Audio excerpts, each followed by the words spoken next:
என்னது, எலிக்கு கோவிலா? ஆமாங்க, நம்ம ஊர்ல எலிய பார்த்தாலே அடிச்சு துரத்துவோம்.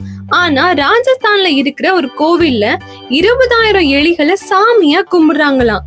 யோசிச்சு பாருங்க, நம்ம காலை சுத்தி ஆயிரக்கணக்கான எலிகள் ஓடிட்டு இருக்கும். ஆனா யாருக்குமே அங்க பயம் இல்லையா. அது மட்டும் இல்லாம அங்க நடக்கிற சில விஷயங்கள் கேக்குறதுக்கே ரொம்ப விசித்திரமா இருக்கும். அது என்னன்னு இந்த வீடியோல பார்க்கலாம் வாங்க. இந்த கோவிலோட பேரு கர்ணி மாதா கோவில். 14வது நூற்றாண்டுல வாழ்ந்த கர்ணி மாதாவோட வம்சத்துல இருக்கிறவங்க தான் இப்போ எலிகளா அங்க வாழ்றதா ஒரு நம்பிக்கை இருக்கு.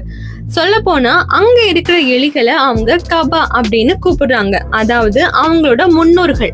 அதனாலதான் அந்த எலிகளுக்கு அவ்வளவு மரியாதை, அவ்வளவு பாதுகாப்பு. சரி, இப்போ அங்க நடக்கிற 5 விசித்திரமான விஷயங்களை பார்க்கலாமா? வழக்கமா எலி அதிகமா இருக்கிற இடத்துல பிளேக் மாதிரி நோய்கள் பரவும்.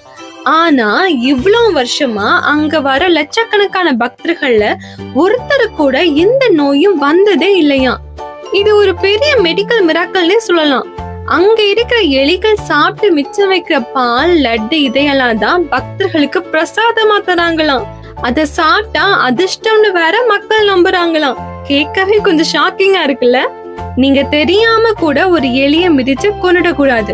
அப்படி நடந்தா அதுக்கு பரிகாரமா அதே எடையோல ஒரு தங்க எலிய நீங்க செஞ்சு தரணும். இதுதான் அங்க இருக்கிற ரூல்ஸா. அந்த 20,000 கருப்பு எலிகளுக்கு நடுவுல 1-2 வெள்ளை எலிகள் ஓடும். அத பாக்குறதுக்கு ரொம்ப கஷ்டமா. ஆனா ஒருவேளை நீங்க அந்த வெள்ளை எலிய பாத்துட்டீங்கன்னா நீங்க ரொம்ப கொடுத்து வச்சாங்களாம். உங்க வேண்டுதல் உடனே நடக்கணும்னு சொல்றாங்க. இவ்வளவு எலிகள் இருக்கிற இடத்துல பயங்கரமா நாரும்னு நினைப்போம்.